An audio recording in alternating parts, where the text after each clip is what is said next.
as if Celtic's injury woes couldn't get any worse.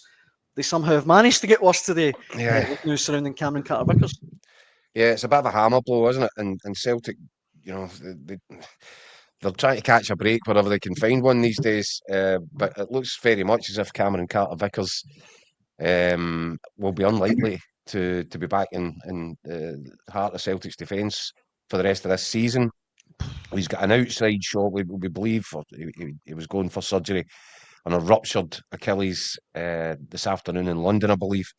But the sort of prognosis is, without any setbacks or complications, a minimum of 6 months, which would be looking at a timeline of he could feasibly be back around about April, mid-April, mid to late April, just before the end of the season. But I think that it's a really nasty one, and given the injury sort of issues that he's had over the recent seasons, there's not a lot of confidence that this will be a straightforward period of rehab for him. And there's already kind of concerns as to whether or not he'll actually be available to play for the States in the World Cup in June. So just another kind of kick right in the home oz for Celtic at a period in time when they need just something. We're talking, weren't we, about how Hearts, if they're going to pull this miracle off and actually win the title, they would require various things to fall into place. Bad things need to happen to Celtic. Yeah. Well, on the list of bad things to happen to Celtic, being told that Cameron Carter-Vickers might not kick another ball this season would be right up there, Ryan. Am I right? Yeah, 100%. I mean, he's been the first choice defender, probably the outstanding defender in Scottish football since the minute he arrived in deadline day in 2021. I think he's been a colossal figure for Celtic. Albeit this season, I don't think he's been quite the best. No. I don't know whether there's reasons for that. He's also kind of fallen out of contention for the USA international team as well.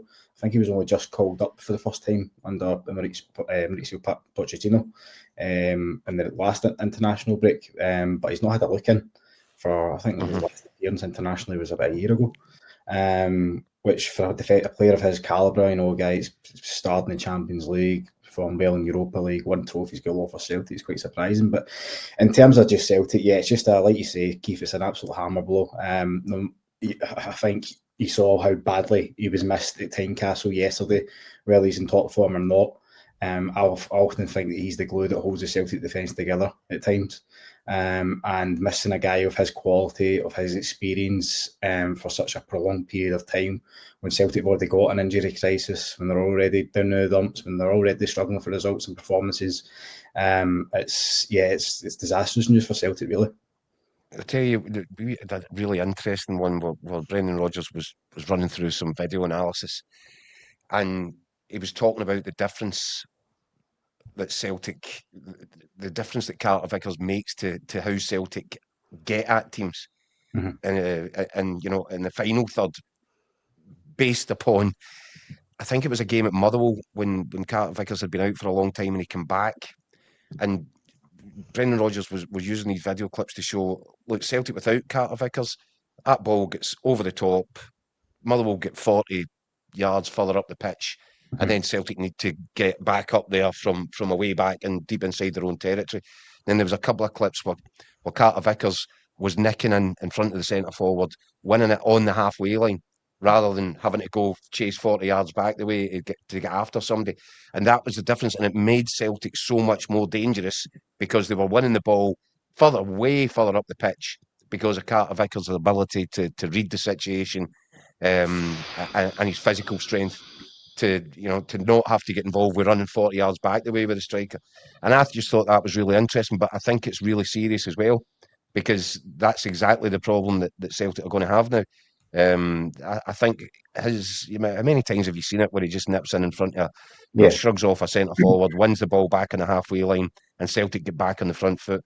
And that's a huge part of the way they play. And I think in Brendan Rodgers' first season, I think that was when he was out the team for a while, the results suffered accordingly. Performances dropped. Big time. So it's more than just his defensive qualities that Celtic are going to miss here. I think the way that they want to build the game he's a massive central part of that as well. Yeah, I think you're right to point that out. I mean, he's always the type of player that seems to be in the right position at the right time, and sometimes that will go unnoticed by fans. Obviously not unnoticed by Brendan Rodgers, but yeah, as I say, he's an absolute man mountain. I think I can count probably in one hand the amount of aerial duels I've seen him lose, despite him not being the tallest defender as well. So, and it's another issue as well. Is you look at that night at the Allianz Arena where Celtic went toe to toe with Bayern Munich. Three of that back four now are unavailable. Alistair Johnson's injured. Cameron Carter-Vickers is out for the long term. You've got Liam Scales who's still there, and obviously Jeffrey Schlupp is no longer at the club. Greg Taylor was the first choice left back, who's a major miss at the minute, and obviously you've got Kieran Tierney and Marcelo Saracchi rotating. But yeah, I mean it's a major problem for Celtic, and yeah, without Carter-Vickers, it's just one issue after another at the minute. But the news on Alistair Johnson, Ryan, isn't as bad as it could have been. Yeah, Brendan Rodgers said yesterday it's the same with Kelechi Iheanacho. He was reluctant to put a kind of time frame on it. He did say hopefully be back in a few weeks, but we'll get a further update on that tomorrow. But yeah, I don't think it's going to be a long-term issue, or I don't think it's going to require surgery anyway, because he looked pretty distraught. I was at the game on Thursday and he looked really distraught coming off the pitch, as did Kelechi Iheanacho, but I think they'll be back within the next few weeks.